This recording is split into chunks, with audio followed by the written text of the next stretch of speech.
Hey guys, it's Ed here. How you going? Another little video today. Mailman has been kind. We have a new TFL Zonda here.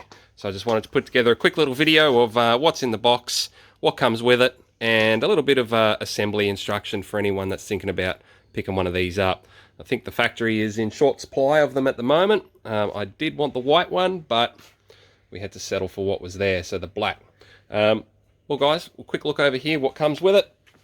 I've already assembled the stand. It's a nice little stand, nice little touch there with the little etchings into the side of it. Got the manual there.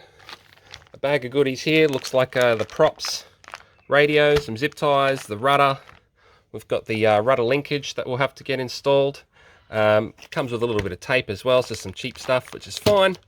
One thing I'm going to do straight away to mine is I'm not going to worry about the two-piece shafts in the boat.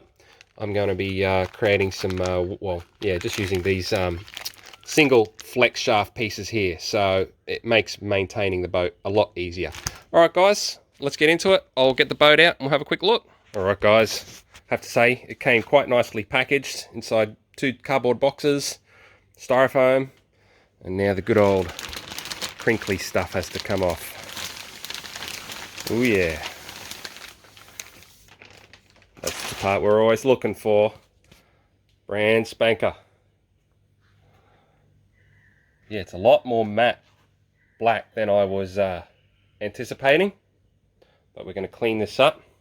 I have noticed other guys with these boats, they're kind of chipped up quite a bit. So I'm going to get this clear coated, and hopefully that'll look after this a little bit more. But have a go at it guys, she's quite a big beast.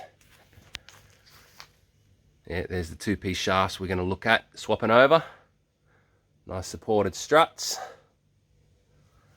So we are going to get a dual cooling rudder, so we'll do that mod as well, get all that installed.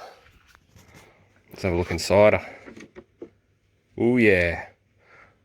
Didn't realise that wasn't reinforced, but one of the things with this particular boat is that it's already got a carbon Kevlar inlay, which is done quite nice actually. Definitely not used as much epoxy as I did on my build, which is probably not a bad thing.